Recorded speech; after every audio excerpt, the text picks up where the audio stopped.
73টা দল বিভক্ত হবে, কিন্তু 73 দলের মধ্যে কোন দলটা সঠিকভাবে আপনি কিভাবে চিনবেন তার সেটা ব্যাখ্যা আল্লাহ নবী হাদিসের মধ্যে করে দিয়েছেন। আল্লাহ নবী বলেন, মা আনা আলাইহি ওয়া আসহাবি, আমি নবী যেই পথে আছি আর আমার সাহাবায়ে কেরাম যেই পথের মধ্যে আছে সেই পথটা হলো সহজ পথ। মিশকাত শরীফের মধ্যে আল্লাহ নবী একটা হাদিস বলেছেন, সুন্নতি ওয়া সুন্নাতিল খুলাফায়ে রাশিদিন আল মাহদিয়িন, আমি নবী আমার সুন্নতকে ধরো আর আমার খুলাফায়ে রাশিদিনের সুন্নতকে আঁকড়ে ধরো।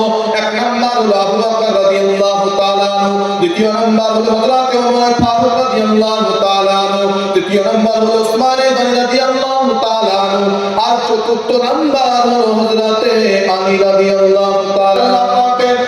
দুনিয়ার সমস্ত প্রশংসা এই রব্বুল আলামিন আপনার জন্য আমি বান্দা গাইছি, সমস্ত প্রশংসা, সমস্ত গুণগান, সমস্ত তারিফ, সমস্ত আরাধনা আমি বান্দা আপনার জন্য চাইছি। আল্লাহ পাক বান্দার এই প্রশংসা দেখে ফেরেশতাদের কি বলে জানেন? হামিদানি রাব্বি, হামিদানি আব্দি। আল্লাহ পাক বলে আমার বান্দা আমাকে প্রশংসা করছে, আমার গুণগান গাইছে। সেই সব বান্দা কোন বান্দা? আপনার ওই সন্তান, যে সন্তান দুনিয়ার বুকে জিনা করছে, নবীর সুন্নতের অনুসরণ ছেড়ে দিয়ে ব্যারিস্টারদের, নায়ক নায়িকাদের সুন্নত অনুসরণ করে চলছে, নাকি নবীর সুন্নত যা অনুসরণ করছে তারা এই নামাজের ইমামতের অধিকারী হয়? কারা হয়? এই মাদ্রাসার সন্তান, এই কপিয়া মাদ্রাসার সন্তান একদিন আপনার গ্রামে ফিরে যাবে। দুনিয়ার সেই গ্রামে যত ধনী ব্যক্তি থাকুক না কেন, যত মালদার ব্যক্তি থাকুক না কেন, যদি প্রধান থাকে, মেম্বার থাকে, বড় শিল্পপতি ব্যবসায়ী থাকে, কিন্তু নামাজ পড়ার সময় ওই গরিব বান্দাকে ইমামতির জায়গায় দাঁড় করানো হয়, পিছনে কোনো ধনী ব্যক্তি বিরোধিতা করে না। কেন এই গরিবের সন্তানকে নামাজের জায়গায় দাঁড় করানো হলো? কেন? আল্লাহ রাব্বুল আলামিন আমাদেরকে যে কোরআন দান করেছে, দুনিয়ার বুকে সবথেকে উত্তম তরিক কিতাব হলো কোরআনুল কারীম। তারপরে বুখারী শরীফ, বুখারী শরীফে লেখা আছে আসাহুল কুতুব বা'দা কিতাবিল্লাহ as-সহিহুল বুখারী। দুনিয়ার বুকে সবথেকে বিশুদ্ধ তরিক গ্রন্থ হলো কোরআনুল কারীমের পরে বুখারী শরীফ। কোরআনুল কারীম এত দামি কিতাব। এই মাদ্রাসার সন্তান যখন ফিরে গ্রামে যখন ইমামতি করবে, পিছনে যখন ধনী ধনী কোটি ব্যক্তি দাঁড়িয়ে থাকবে, ওই সন্তানের পিতার দিলটা, ওই সন্তানের মাতার দিলটা কত খুশি হয়ে যায়। আমার সন্তান অমুক মাদ্রাসা থেকে কোরআন শিখে এসে আজ যুদ্ধের ময়দানে ইমামতি করছে, আজ জুম্মার ইমামতি মিম্বারে দাঁড়িয়ে আছে। কতই না সৌভাগ্যবান সেই পিতামাতা, যেই পিতামাতার সন্তান এই মাদ্রাসা থেকে কোরআন হাদিস শিখে গিয়ে নিজের গ্রামে সেগুলোকে বাস্তবায়ন করে, নিজের গ্রামের লোকেদেরকে শিক্ষা দেয়। কোরআনুল কারীম এক উত্তম তরিক কিতাব, যেই কিতাবের মধ্যে কোনো সন্দেহ নাই যে নবীর উপরে এসেছে, সে নবীর মধ্যে কোনো সন্দেহ নাই। কাফেররা যতই আল্লাহ নবীকে খারাপ বলুক না কেন, আল্লাহ পাক স্বয়ং জানিয়ে দিয়েছে তিনি আল্লাহ পাকের রাসূল, আর তিনি সঠিক পথে আছে। কিয়ামতের দিন সবকিছু ফয়সালা হয়ে যাবে, কে ভুল পথে আছে, কে সঠিক পথে আছে, সব তো ফয়সালা সেদিন হবে। আমি যতই এখানে বক্তব্য করি না কেন, আপনি যতই শ্রোতাগণ শোনেন না কেন, এমন হতে পারে কত বক্তা কিয়ামতের দিন ভেসে যাবে, কত শ্রোতা পার হয়ে যাবে। কিয়ামতের দিন কোন ধনী গরিবকে ভেদাভেদ করা হবে না, পুরুষ মহিলা চেনা হবে না, মালদার মূর্খ, আলেম ওলামা, জ্ঞানী ব্যক্তি, বিচক্ষণ ব্যক্তি, কোনো ভেদাভেদ করা হবে না। কিয়ামতের ময়দানে মাহশারে সকল বান্দা উলঙ্গ অবস্থায় তোলা হবে। মা আয়েশা রাদিয়াল্লাহু তাআলা আনহা বললেন, ইয়া রাসূলুল্লাহ, ইয়া হাবিবাল্লাহ, হুজুর কিয়ামতের দিন আউয়ালিন আদম আলাইহিস সালাম থেকে নিয়ে ঈসা রুহুল্লাহ পর্যন্ত দুনিয়ার বুকে যত মানুষ এসেছে, যত মানুষ আসবে, সকল মানুষ একত্রিত হবে। ইয়া রাসূলুল্লাহ, ইয়া হাবিবাল্লাহ, হুজুর কিয়ামতের ময়দানে মানুষের অবস্থা কি হবে? সাইয়্যিদুল মুরসালিন রাসূল আরব ওয়ালা জনতার কে বলে, আমার বিবি আয়েশা, ও আমার ছোট বিবি আয়েশা, ও আমার মুহাম্মদের বিবি আয়েশা, কিয়ামতের দিন হুফাতান ওরাতান গুল্লাল, এমন অবস্থা হবে হাদিসের মধ্যে আল্লাহর নবী বর্ণনা করেন, পাক তলায় পরিধানে কোনো চপ্পল জুতা থাকবে না, আপনার পাক তলায় হাজার হাজার টাকার দামে কোনো বুটকে রাখা হবে না। যে কিয়ামতের দিন গরম থেকে আপনি বেঁচে যাবেন, মাথার উপরে কোনো ছায়া থাকবে না, কোনো ছাদ থাকবে না, কোনো পর্দা থাকবে না, ডাইরেক্ট সূর্যটা আপনার মাথার উপরে তাপ দেবে। আর বান্দারা সকল পুরুষ মহিলা উলঙ্গ অবস্থায় কিয়ামতের দিন উপস্থিত হবে। মা আয়েশা রাদিয়াল্লাহু তাআলা আনহা বলে, ইয়া রাসূলুল্লাহ, ইয়া হাবিবাল্লাহ, হুজুর, কিয়ামতের দিন সকল মানুষ একত্রিত হবে, তারপরে সকল যদি উলঙ্গ হয়, সামনাসামনি পুরুষ মহিলা দাঁড়িয়ে থাকবে। ইয়া রাসূলুল্লাহ, লজ্জার বিষয়। আল্লাহর নবী ডাক দিয়ে বলে, আয়েশা, কিয়ামতের দিন এত ভয়ঙ্কর হবে গো আয়েশা, পুরুষ মহিলার দিকে তাকানোর সুযোগ পাবে না, প্রেমে আসবে না যে কোন উলঙ্গ আছে, কোন কাপড় পরিধানে আছে। হ্যাঁ, একটু ঠান্ডা লাগলে চাদর, জ্যাকেট, কোট, মোজা সব পরিধান করে দুনিয়ার আড়াল থেকে পার হয়ে যাচ্ছে আল্লাহর চোখে ফাঁকি দিয়ে। সকল মানুষকে মৃত্যুর গ্রহণ করতে হবে। কোরআন ঘোষণা করছেন, কুল্লু নাফসিন যায়িকাতুল মাউত, সকল মানুষ জাতিকে মওতের স্বাদ গ্রহণ করতে হবে। এমনকি আজরাইল আলাইহিস সালাতু ওয়াস সালাম, যিনি মওতের ফেরেশতা, যিনি সকল মানুষদেরকে, সকল জীবিত মানুষদেরকে, সকল জীবিত মাখলুকাতদেরকে জান কবজ করে থাকেন। এমন একটা সময় চলে আসবে, আল্লাহ পাক ডাক দিয়ে বলবে, আজরাইল, আসমানের নিচে, জমিনের উপরে, আমার আরশের নিচে কে জীবিত আছে, কে মৃত আছে? আজরাইল ডাক দিয়ে বলবেন, ইয়া রব্বুল আলামিন, আল্লাহ, চারটে ফেরেশতা আপনার আরশকে তুলে নিয়ে আছে। ওই চারটে ফেরেশতা ছাড়া, আমি ছাড়া আর আপনি ছাড়া আসমানের নিচে, আপনার আরশের নিচে, জমিনের উপরে কেউ জীবিত নাই। আল্লাহ রাব্বুল আলামিন আজরাইলকে বলবে, আজরাইল, আরশকে যে চার ফেরেশতা তুলে আছে, ও ফেরেশতাদেরকে ও জান কবজ করে নাও। আজরাইল আলাইহিস সালাতু ওয়াস সালাম জান কবজ করে নেবে। আল্লাহ পাক ঘোষণা করবে, আজরাইল, আপনি জীবিত আছে। হে রব্বুল আলামিন, আমি মওতের জান কবজের ফেরেশতা, আজরাইল জীবিত আছে আরশের নিচে। আল্লাহ রাব্বুল আলামিন ডাক দিয়ে বলবেন, আজরাইল, তুমি তোমার নিজের জানকে কবজ করো। ব্যাখ্যা করে বলছেন, আজরাইল আলাইহিস সালাতু ওয়াস সালাম যখন এই কথাটা আল্লাহ রাব্বুল আলামিনের মুখ দিয়ে শুনবেন, এত জোরে চিল্লাবে আর বলবে, যদি আমি জানতাম আমাকে একদিন মৃত্যুর স্বাদ গ্রহণ করতে হবে, দুনিয়ার বুকে কোনো মানুষের জানকে আমি কবজ করতাম না। আল্লাহ পাক ঘোষণা করে দিয়েছে, ইন্নী কাতাবতুল মাউত আলা তাহতি আরশি, আমার আরশের নিচে সকল মাখলুকাত যারা আছে, সকলকে একদিন মৃত্যুর স্বাদ গ্রহণ করতে হবে। নাকি না আপনার টোপলাবাসীরা বেঁচে যাবে? বেঁচে থাকবে নাকি? আমার তো মনে হচ্ছে টোপলাবাসী বেঁচে থাকবে, ওই জন্য এত বড় মাহফিল করে এখন ঘরে বসে আছে। সেরকম তো লাগছে যে এত বড় মাহফিল, এত বড় আয়োজন, বড় বড় ওলামারা স্টেজে আছে, সাইকুল হাদিস বুখারী পড়া আলহামদুলিল্লাহ এখন উপস্থিত আছে। মামুলি ভাবছে না, দিনকে বোঝেন, যদি দিনকে বুঝবেন তাহলে আজ এই পর্যায়ে আসতেন। এই মাহফিল ভরা থাকতো এতক্ষণ, মাগরিবের নামাজ এখানে ভর্তি নামাজ হতো, এখানেই সব শেষ। আমার জন ভাইরা, যুবক ভাইরা, এরা বড্ড দিন থেকে পিছিয়ে, এদের নিয়ে দিনের কাজ। ও জওয়ান ভাইরা, বৃদ্ধ বাবাজিরা তো দুনিয়ার বুক থেকে চলে যাবে, ভালো করে সিজদা করতে পারে না, ভালো করে রুকু দিতে পারে না। একদিন এরা আপনিও বৃদ্ধ হয়ে যাবেন। শিশু বাচ্চারাও তো মসজিদে সঠিকভাবে নামাজ আদায় করতে পারে না, কিন্তু জন বয়সে মানুষ যত ইবাদত করতে পারে, যত কাজ করতে পারে, শিশু অবস্থায় করা যায় না, বৃদ্ধ অবস্থায় করা যায় না। এই জন্য হাদিস পাকের মধ্যে আল্লাহর নবীর মুখস্থিত বাণী রয়েছে, লা তাজুলু কদামাতি আদম ইয়াউমাল কিয়ামাতি হাত্তা ইসালাম খামসিন, আন উমরিহি ফিমা আফনাহু ওয়া আন শাবাবিহি ফিমা আবলা ওয়া আন মালিহি ফিমা ইনাকতাসাবাহু ওয়া ফিমা আনফাকাহু ওয়া মা আমিলা ফিমা আলিমা। কিয়ামতের দিনে তো ভয়ঙ্কর সময় হবে। ও আয়েশা, পুরুষ উলঙ্গ থাকবে, মহিলা উলঙ্গ থাকবে, কিন্তু লজ্জার বিষয় তো বটে, ওটা দুনিয়ার জন্য। কিয়ামতের দিন কোন পুরুষ কোন মহিলার দিকে তাকানোর সুযোগ পাবে না, ব্রেনে আসবে না যে মহিলার দিকে দেখে মহিলা ভাববে যে পুরুষের দিকে উলঙ্গ অবস্থায়। সকলে ইয়া রাব্বি নাফসি, ইয়া রাব্বি নাফসি করে দৌড়াবে। আদম নবী কাঁদবে, আল্লাহ আমাকে বাঁচাও, মুসা নবী কাঁদবে আল্লাহ আমাকে বাঁচাও, ঈসা নবী কাঁদবে আল্লাহ আমাকে বাঁচাও, ইব্রাহিম নবী কাঁদবে আল্লাহ আমাকে বাঁচাও।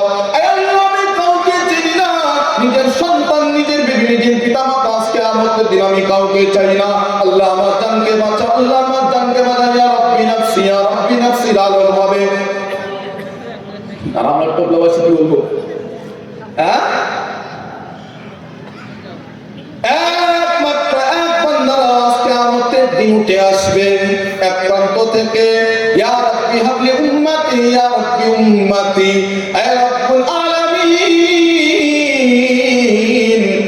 আমার উম্মতকে একবার বাঁচাও। জোরে বলি সুবহানাল্লাহ। কার আওয়াজ আসবে? হ্যাঁ গো, কার আওয়াজ আসবে? ইমামুল আউয়ালিন আল আখিরিন, বাহরে সাদাকা রাহমাতাল লিল আলামিন, সাইয়্যিদুল কাওনাইনি খাতমুল মুরসালিন, আখিরাত বুদে ফাখরুল আউয়ালিন। নবী করিম আলাইহিস সালাতু ওয়াস সালাম ডাকতে বলবে, আল্লাহ আমার উম্মতদেরকে বাঁচিয়ে নাও, আয় আল্লাহ আমার উম্মতদেরকে আপনি হিফাজত করো। অথচ সকল নবীদের উম্মত থাকবে, একমাত্র নবী যিনি কিয়ামতের দিনও নিজের জন্য চিন্তা ভাবনা করবে না, শুধু চিন্তা ভাবনা করবে আমাদের মতো অদম গুনাহগার উম্মতদের জন্য। কখনো ভেবেছেন এই কথাটা? এটা শুনতে তো সহজ লাগছে, বলতেও সহজ লাগছে, হ্যাঁ, কথাটা অত সহজ নয়। কেউ কারো আপনার পিতা, আপনার মাতা, আপনার সন্তান আপনার দিক থেকে মুখ ফিরিয়ে নেবে, অপরিচিত। আপনি ভাববেন, আপনি চিন্তা করবেন আমার সন্তানকে শিশু থেকে নিয়ে বৃদ্ধ বড় হওয়া পর্যন্ত, বিবাহ দেওয়া পর্যন্ত আমি পিতা মাঠেতে খেটেছি, ব্যবসা বাণিজ্যতে খেটেছি, কলকাতাতে গিয়ে কাজ করেছি, ডেলি প্যাসেঞ্জারি করেছি, কত কষ্ট করে আমার বিবিকে আমি লালন পালন করেছি, আমার বিবি পড়ার জন্য পরিধানের কাপড় দিয়েছি, আমার সন্তানকে শিক্ষার জন্য স্কুলে টিউশনিতে ভর্তি করেছি।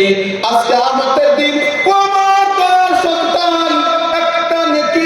আমি জান্নাতে যেতে পারছি না। আমি তোমার সেই দুনিয়ার বুকে পিতা ছিলাম। সন্তান গো, তুমি যখন ছোট্ট অবস্থায় খুলেছিলে, তুমি হাঁটতে পারতে না, বুঝতে পারতে না, আমি পিতা তোমাকে ধরে ধরে হাঁটাতাম, আমি পিতা তোমাকে মুখে খাইয়ে দিতাম, গালে তুলে মুখে তুলে, আমি পিতা তোমার পোশাককে পরিধান করিয়ে দিতাম। আজ আমি তোমার পিতা অসহায়, একটা নেকির জন্য জান্নাতে যেতে পারছি না। সন্তান গো, আমার একটা নেকি দিয়ে আমি জান্নাতে যাই, দেবে মনে করেছে? কেউ কারণ না। ইয়াওমা ইয়াফিরুল মার'উ মিন আখিহি ওয়া উম্মিহি ওয়া আবিহি ওয়া সাহিবাতিহি ওয়া বানিহি। এই জন্য টপলাবাসী, আমি আপনাদের কাছে একটা নসিহত করে যাই, জীবনে যদি সুখ চাও, দুনিয়াতে সুখ চাও, আখিরাতে সুখ চাও গো বান্দারা ও পর্দার আড়ালের মা ও বোনেরা, নিজেদেরকে একটা সন্তানকে অন্তত মাদ্রাসায় দিও।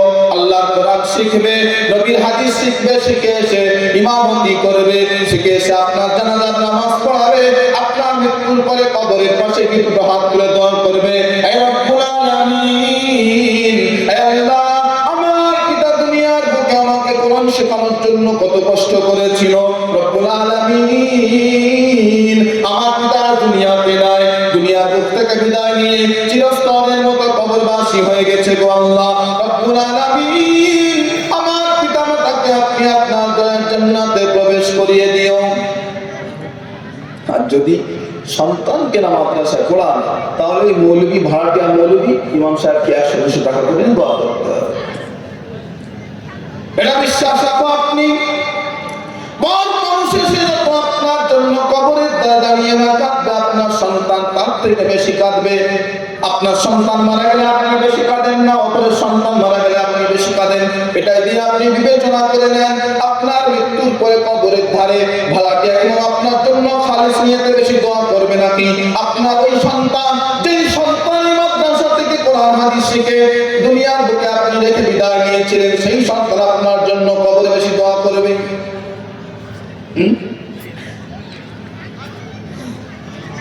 বড় দুঃখ লাগে। হুজুর বলছিলেন অকফের জমিনের ব্যাপারে হাদিস, মুসলমান ঠিক না হওয়ার কারণে, একতা না থাকার কারণে আমাদের কাছ থেকে মসজিদ মাদ্রাসাগুলোকে ছিনিয়ে নেওয়া হচ্ছে। হচ্ছে কি হচ্ছে না? হচ্ছে কি হচ্ছে না? কিছুদিন পূর্বে আমি খবর দেখছিলাম 1.2 লক্ষ 13 লক্ষ মসজিদ মাদ্রাসা ফের জমিনের মধ্যে পাশ হয়ে গিয়েছে। মানে আপনাদের কাছ থেকে মেরে পিটে কেড়ে নেবে। দুদিন পরে যখন আপনি মারা যাবেন, আপনার ইন্তেকালের পরে আপনার সন্তানরা যখন কবরে দাফন করার জন্য কবরের পাশে নিয়ে যাবে, সরকারের অর্ডার হয়ে যাবে আপনার পিতাকে আপনি কবরস্থানে দাফন করতে পারবে না। তখন কি হবে? এটাও ভেবে যেও না যে আপনার সন্তান আপনার দায়িত্ব নিয়ে নেবে, কেননা সন্তান মৃত্যুর পরে মৃত পিতা মাতা বলে ডাকে না, মৃত লাশ বলে ব্যবহার করে। আপনি মারা গিয়ে দেখেন, আজকে মারা গেলে কাল সকাল না হওয়া পর্যন্ত সন্তান ডাকতে বড় ভাইকে বলবে, ও আমার কানে বড় ভাই যান, ঘর থেকে ওই মৃতদেহটাকে বার করে নিয়ে উঠানে রাখো। মৃতদেহ কাল পিতা ছিল। ও আমার ভাইজান, এই আজকে আর ঘরে রাখা যাবে না, তাড়াতাড়ি আপনি গোসল কাপড়ের ব্যবস্থা করেন, জানাজার নামাজ পড়িয়ে যখন আপনাকে বিদায় দেবে চিরস্তরের মতো কবরের পাশে, আল্লাহর নবী বলেন যখন কবরের মধ্যে কোনো বান্দাকে রাখা হয়, ওই বান্দাকে রাখার পরে 40 কদম আসতে আসতে হাত্তা কোরআনিয়াল মিশকাতের মধ্যে হাদিস এসেছে, আল্লাহর নবী বলছেন তার আত্মীয় স্বজন তাকে যখন দাফন কাফন করে যখন 40 কদম অর্থাৎ জুতোর চপ্পলের আওয়াজ যতক্ষণ কবরে পৌঁছানো হয়, যতক্ষণ মৃত ব্যক্তিটি নিজের আত্মীয় স্বজনের চপ্পলের আওয়াজ শুনতে পায়, ওই শোনা মাত্র আকাশ থেকে আসমান থেকে আল্লাহ রাব্বুল ইজ্জতের হুকুমে দুটো ফেরেশতা কবরের মধ্যে এসে বসে যায়। হাত্তা করা নিয়ালিহি, নিজের চপ্পলের আওয়াজ আত্মীয় স্বজনের চপ্পলের আওয়াজ শুনতে পায়। ততক্ষণে দুটো ফেরেশতা কবরের মধ্যে উপস্থিত হয়ে যায়। ওই মৃত বান্দাকে বসিয়ে কবরের মধ্যে 3টে প্রশ্ন করা হয়। পুরুষ মহিলা কোনো ভেদাভেদ করা হয় না, ধনী গরিব কোনো ভেদাভেদ করা হবে না, আলেম মূর্খ কোনো ভেদাভেদ করা হবে না, আমি বক্তা আপনারা শ্রোতা কোনো ভেদাভেদ করা হবে না। সকলের জন্য 3টা প্রশ্ন করা হবে। রবের পরিচয় দাও, দ্বিতীয় নাম্বার হলো ধর্মের পরিচয় দাও, তৃতীয় নাম্বার হলো এই ব্যক্তি সম্পর্কে আপনার ধারণা কি। নবী করিম আলাইহিস সালাতু ওয়াস সালামকে সকলে কাউকে দেখানো হবে। অতএব নবী করিম আলাইহিস সালাতু ওয়াস সালামের কবরের সাথে ওই বান্দার কবরটাকে অ্যাডজাস্ট করে দেওয়া হবে, আর জিজ্ঞাসা করবে এই বান্দার সম্পর্কে তোমার ধারণা কি। মান রব্বুকা, রবের পরিচয় দাও, ওয়া মা দীনুকা, তোমার ধর্মের পরিচয় দাও, ওয়া মা যা তাকুনু ফি হাযার রাজুল, এই ব্যক্তি সম্পর্কে তোমার ধারণা কি। যদি বান্দা নেককার হও, তুমি দুনিয়ার বুকে আল্লাহর কথা মেনে চলো, নবীর সুন্নাত অনুসারে জীবন যাপন পার করো, কবরে এই ফেরেশতার প্রশ্নের উত্তরে আপনি প্রথম জবাব দিবে রব্বি আল্লাহ, আমার রব ছিল আল্লাহ। ইয়া ইলাহি তু মেরা মাবুদ হ্যায়, ইয়া ইলাহি তু মেরা মাশুক হ্যায়, ইয়া ইলাহি মুঝসে মুঝকো दूर कर, ताके देखूं मुझ में तुझको एक नजर, या इलाही तू मेरा गफ्फार है, या इलाही तू मेरा सत्तार है। जरूर सुभान अल्लाह। তোমরা ঘুমোচ্ছ নাকি? আজান দিচ্ছে?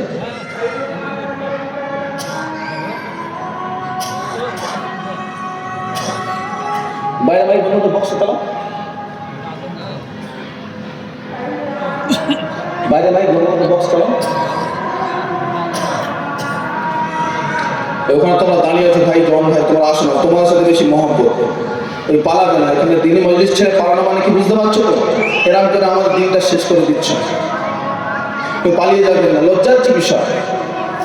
এখানে তো খেলা হলে তো আপনারা তো মাহফিল লেগে যেতেন দেখার জন্য, হ্যাঁ?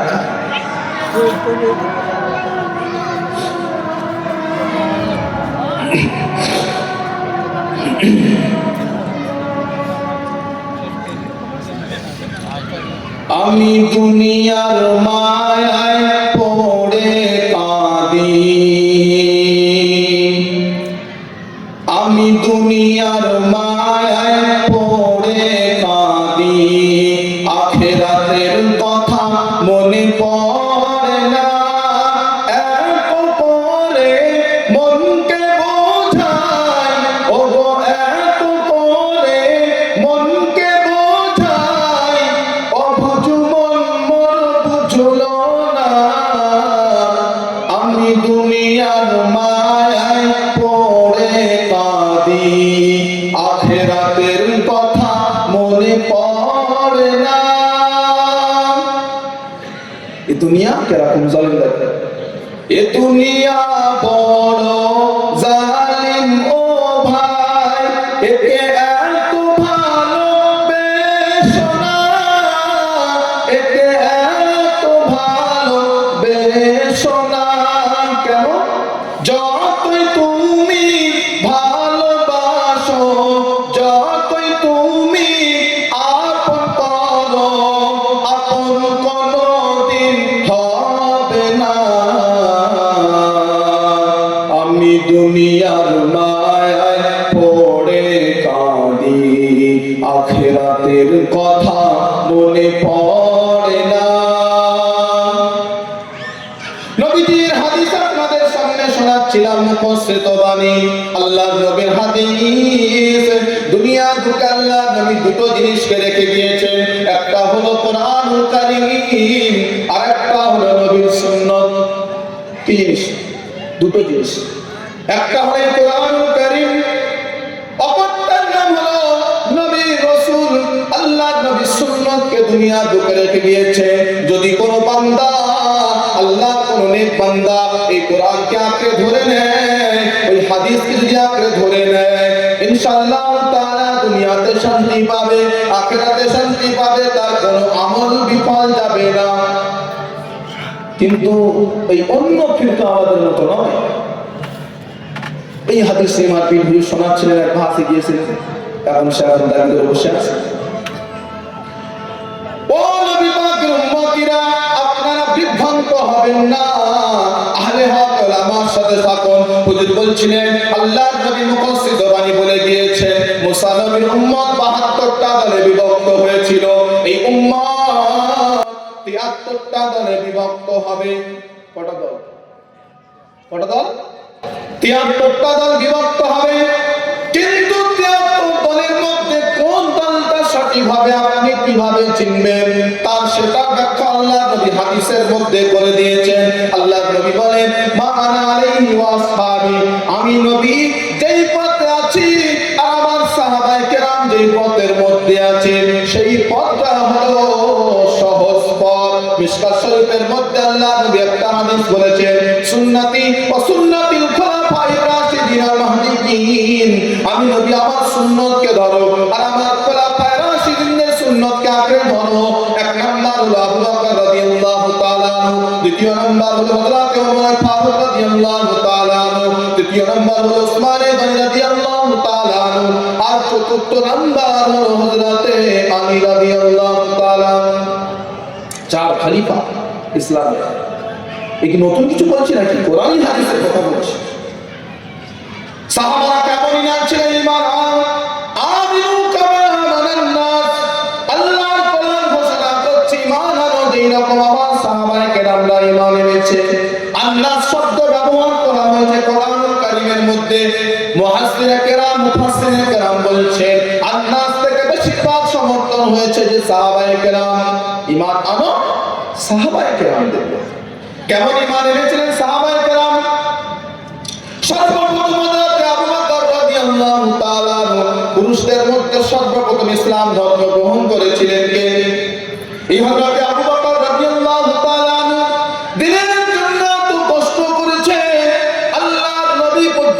দোয়া করেছে, হে আল্লাহ আমার আবু বকরের সফর, আমার আবু বকরের হিজরত মদিনা পর্যন্ত শেষ হবে না গো আল্লাহ, আমার আবু বকরের হিজরত আপনার দয়ার জান্নাতে গিয়ে শেষ হবে। জোরে বলে সুবহানাল্লাহ। আল্লাহর কাছে আল্লাহর নবী আবু বকরের জন্য দোয়া করেছে। মক্কা থেকে মদিনা হিজরতের কত কোন ঘটনা আমি ব্যাখ্যায় যাব না, অনেক লম্বা ঘটনা, অনেক কষ্ট করেছে। এত কষ্ট করার পরে হযরত আবু বকর রাদিয়াল্লাহু তাআলা আনহুকে আমার আল্লাহ স্বয়ং সালাম পাঠিয়েছে। জিবরিল আমিন আলাইহিস সালাতু ওয়াস সালাম আল্লাহর নবীর কাছে আসলেন, ইয়া রাসূলুল্লাহ, ইয়া হাবিবাল্লাহ, হুজুর আপনার সাহাবী আবু বকর, আপনার সাহাবী আবু বকরকে সালাম পাঠিয়েছে আল্লাহ তাআলা। আর জিজ্ঞাসা করেছে যে আবু বকর এর উপরে খুশি না নারাজ, এটাও জিজ্ঞেস করে আসবে। আল্লাহর নবী আবু বকরকে ডাক দিয়ে বললেন, ভাই আবু বকর, আল্লাহ পাক তোমাকে সালাম পাঠিয়েছেন, সালাম প্রেরণ করেছেন। আল্লাহ পাক জিজ্ঞাসা করেছেন আপনি এর উপরে নারাজ নারাজি, খুশি না বেজার? আবু বকর রাদিয়াল্লাহু তাআলা কাঁদতে লাগলেন, ইয়া রাসূলুল্লাহ, ইয়া হাবিবাল্লাহ, হুজুর আমি আবু বকর একটা জাহান্নামের আসামি ছিলাম। ইয়া রাসূলুল্লাহ, আপনার দিনের আশ্রয় তলে ছায়া নিয়ে আমি আবু বকরকে আমার আল্লাহ তো খুশি হয়েছে আমার উপরে যে আল্লাহ পাক আমাকে স্বয়ং আমার উপরে সালাম পাঠিয়েছে। সুবহানাল্লাহ। দ্বিতীয় সাহাবী হযরত ওমর ফারুক রাদিয়াল্লাহু তাআলা আনহু, যার ব্যাপারে হাদিসে এসেছে, লাউ কানা বাদি নবিয়্যুন লাকানা ওমর, যদি আমার পরে দুনিয়ার বুকে কোন নবী আসতো, আল্লাহ পাক দুনিয়ার বুকে কোন নবীকে প্রেরণ করত, তাহলে আমার পরে হযরত ওমরকে আল্লাহ পাক নবী হিসেবে প্রেরণ করত। আমি আনা খাতামুন নাবিয়্যিল্লাহ নাবিয়্যা বাদি, আমি হলাম শেষ নবী, আমার পরে কোন নবী রাসূল দুনিয়ার বুকে আসবে না। সেই জন্য ওমর দুনিয়ার বুকে নবী হতে পারেনি, কিন্তু তার মর্যাদা আল্লাহ পাক স্বয়ং কোরআনের মধ্যে 21 আয়াত অবতীর্ণ করেছে। হযরত ওমরের ব্যাপারে সমর্থন দিয়েছে আল্লাহ তাআলা 21 আয়াত। এখন একটা ফিরকা আছে, তারা বলে যে হযরত ওমর রাদিয়াল্লাহু তাআলা বিদআত করেছে। নাউযুবিল্লাহ মিন যালিক।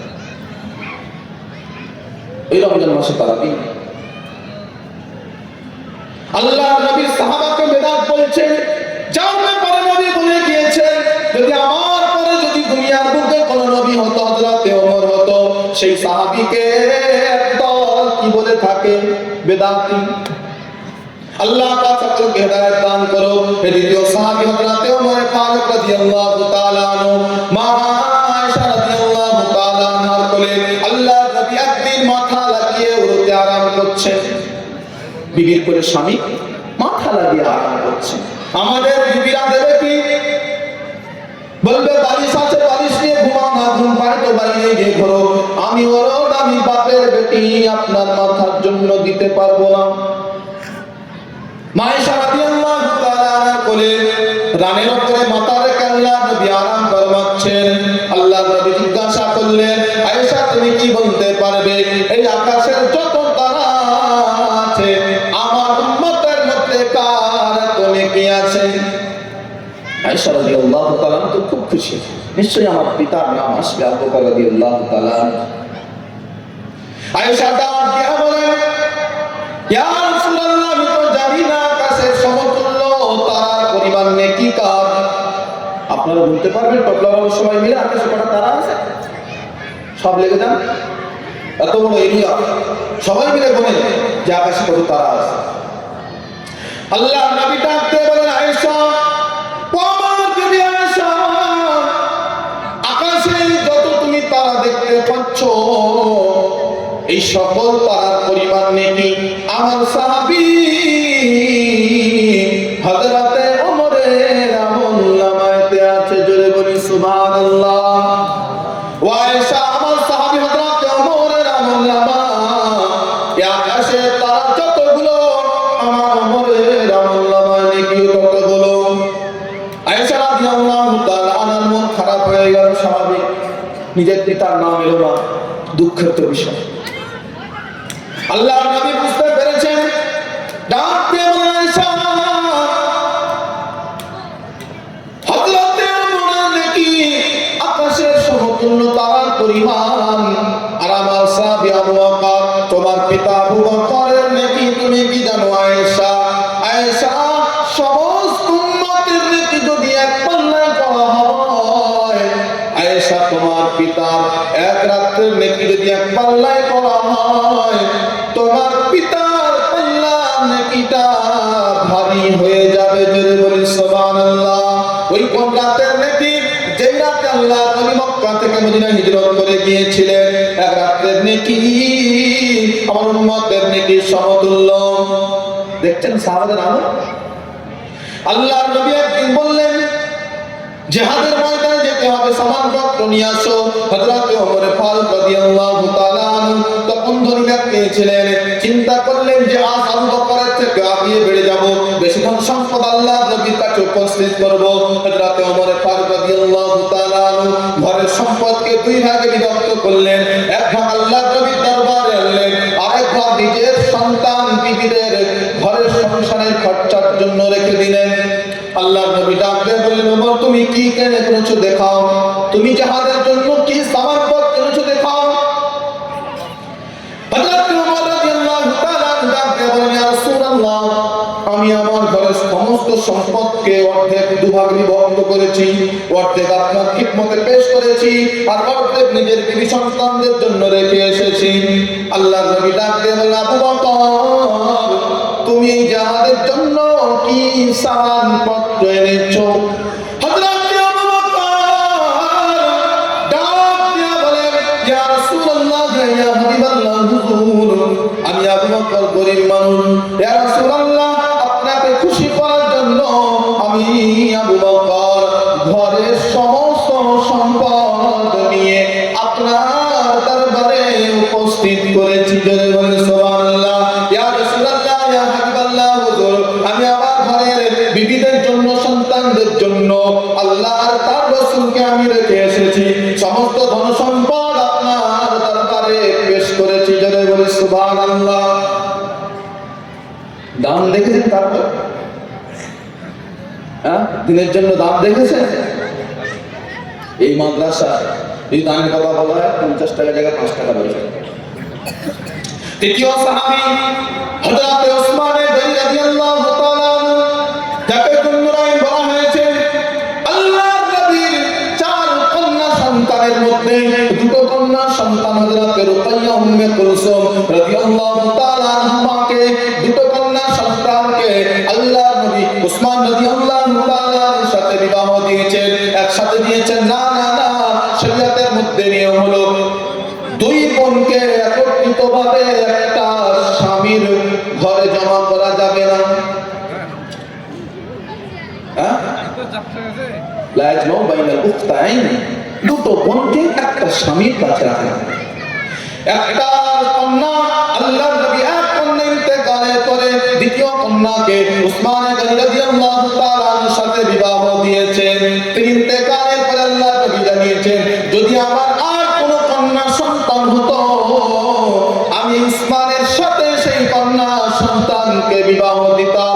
এই জন্য হযরত ওসমান গনি রাদিয়াল্লাহু তাআলার উপাধি হলো যুন্নুরাইন।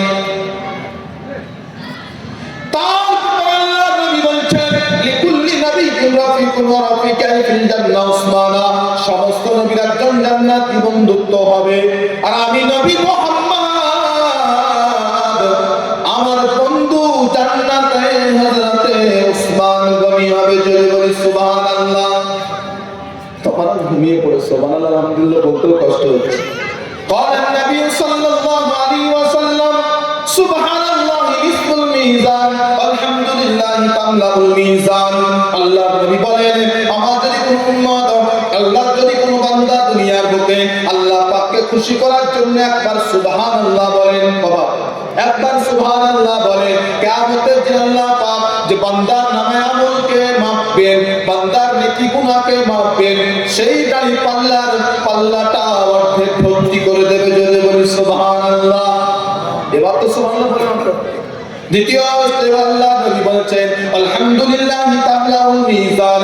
আল্লাহ নবী বলেন, যদি কোনো আল্লাহর বান্দা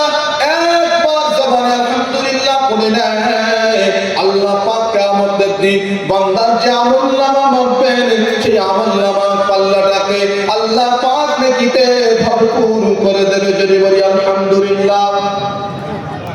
এর ফজিলত আছে মানে আলহামদুলিল্লাহ বলা ফজিলত। আপনারা ঘুমিয়ে ঘুমিয়ে বলছেন খানা তার অনেক আছে, সবে তো মাগরিবের পর, ঈশার পরে বক্তা আছে, তারপরে প্রধান বক্তা আছে, তারপর তো খানা। এখন তো জোশ বাড়াবে দিনের জন্য আপনি যা কিছু করবেন আপনার আখিরাতে থেকে যাবে। চতুর্থ সাহাবী হযরত আলী কাররামাল্লাহু ওয়াজহা, যার ব্যাপারে নবী ঘোষণা দিয়ে দিয়েছেন আনাদাল হিকমা ওয়ালিকুম বাবুহা, আমি নবী হলাম হিকমতের ঘর, জ্ঞানের ঘর, আত্মার দরওয়াজা হলো হযরত আলী। তার সাহাবীর ব্যাপারে শুনলেন? মক্কা বিজয়ের পর সমস্ত সাহাবায়ে কেরামদেরকে নিয়ে আল্লাহর নবী মাশওয়ারায় বসে গিয়েছেন, আমার জীবনের সুখের বিজয় রাজা আজকে দেবে। 360 ঠাকুরকে ভেঙে ফেলা দেওয়া হয়েছে, জমজমের পানি দিয়ে পরিষ্কার করা হয়েছে, কিন্তু আজ সৌভাগ্যবান ব্যক্তি যার কণ্ঠে এই মক্কা বিজয়ের আযান হবে। সাহাবাদের কাছে মাশওয়ারা চাইলেন আল্লাহর নবী। এক সাহাবী দাঁড়িয়ে বললেন, ইয়া রাসূলুল্লাহ, ইয়া হাবিবাল্লাহ, হুজুর আজই বিজয় কণ্ঠের আযান কারো কণ্ঠে হবে না, আপনার সাহাবী আবু বকরের কণ্ঠে হবে। নবী বললেন, কেন আবু বকরের কণ্ঠে হবে? আল্লাহর নবী সাহাবী বললেন, ইয়া রাসূলুল্লাহ, আপনি তো আবু বকরের ব্রত গুণগান গেয়েছেন, স্বয়ং আল্লাহ পাক সালাম পাঠিয়েছেন আপনার মক্কা থেকে মদিনা হিজরতের সাথে হযরত আবু বকর, এই জন্য আজকের বিজয় আযান হযরত আবু বকরের কণ্ঠে হবে। আল্লাহর নবী বললেন, বসে যাও। দ্বিতীয় সাহাবী দাঁড়িয়ে বললেন, ইয়া রাসূলুল্লাহ, ইয়া হাবিবাল্লাহ, হুজুর আজ বিজয় আযান কারো কণ্ঠে হবে না, আবু বকরের কণ্ঠেও হবে না, আজ বিজয় আযান হযরত ওমর ফারুক রাদিয়াল্লাহু তাআলা আনহুর কণ্ঠে হবে। নবী বললেন, সাহাবী কি জন্য তুমি ওমরের কথা বলছো? সাহাবী বললেন, ইয়া রাসূলুল্লাহ, আপনি তো বলেছেন লাউ কানা বাদি নাবিয়্যুল্লাহ কানা ওমর, যদি আমার পরে কোনো নবী হতো হযরত ওমর হতো, সেই জন্য আজ কাবার বিজয়ের আযান হযরত ওমরের কণ্ঠে হবে। নবী বললেন, বসে যাও। তৃতীয় সাহাবী ওঠে বললেন, ইয়া রাসূলুল্লাহ, ইয়া হাবিবাল্লাহ, হুজুর আজ বিজয়ের আযান কার কণ্ঠে হবে? হযরত উসমানের কণ্ঠে হবে।